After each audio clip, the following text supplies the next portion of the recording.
మారుమూల ప్రాంతాలు కూడా స్ప్రెడ్ అవుతుందని చెప్పి ఆ రోజు చెప్పా.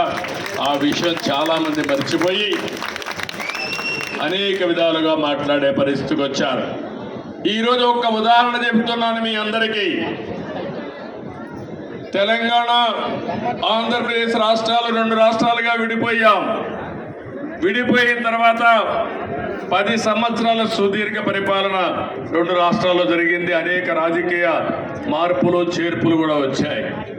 మీరు చూస్తే నేను ముఖ్యమంత్రి అయినప్పుడు మొట్టమొదటిసారిగా 2014లో రాష్ట్రం విడిపోయినప్పుడు తెలంగాణ ఆంధ్రప్రదేశ్ తలసరి ఆదాయం 35% వ్యత్యాసం. అంటే తెలంగాణ 35% తలసరి ఆదాయం ఎక్కువ ఉంది. దానికి కారణం హైదరాబాద్ నగరం.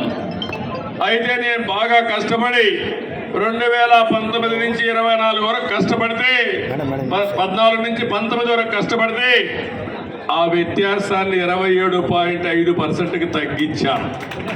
అంటే 35 నుంచి 27.5 అంటే 7.5%కి తగ్గింది.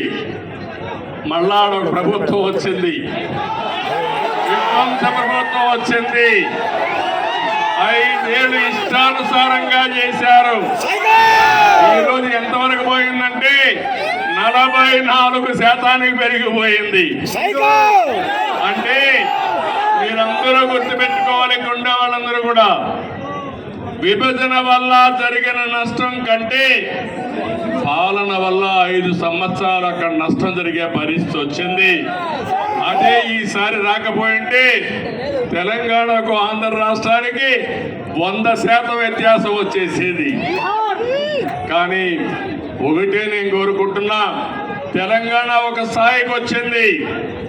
దేశంలోనే మీరు ఒక్కసారి ఆలోచిస్తే హైయెస్ట్ పర్ క్యాపిటల్ ఇన్కమ్ ఉండే రాష్ట్రం తెలంగాణ రాష్ట్రం. పెద్ద రాష్ట్రాల్లో 3,08,732 రూపాయలు తలసరి ఆదాయం గుజరాత్ కంటే ఎక్కువైంది, మహారాష్ట్ర కంటే ఎక్కువైంది, కర్ణాటక కంటే ఎక్కువయ్యే పరిస్థితి వచ్చింది. ఇప్పుడు ఆంధ్రప్రదేశ్ చూస్తే 2,19,518. ఏదైతే ఈరోజు నేను ఒకటే ఆశిస్తున్నాను, తెలంగాణ ఒక మంచి బేస్ వచ్చింది. దీన్ని నెక్స్ట్ లెవెల్కు తీసుకుపోవడానికి ఇక్కడ పాలకులకు అవకాశం ఉంది. ఆంధ్రప్రదేశ్ ఇబ్బందుల్లో ఉంది.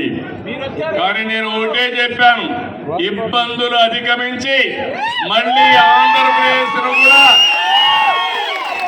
గట్టెక్కించే బాధ్యత, అభివృద్ధి చేసే బాధ్యత నేను తీసుకుంటానని చెప్పి కూడా నేను మీకు తెలియజేస్తున్నా.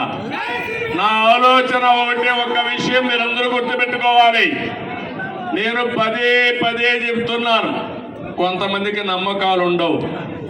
నేను ఎప్పుడూ తయారు చేశాను విజన్ 2020 అని. కొంతమంది అన్నారు ఇది ఎక్కడ విజన్, ఇది 420 అని కూడా మాట్లాడారు. కొంతమంది కంప్యూటర్, నేను సెల్ ఫోన్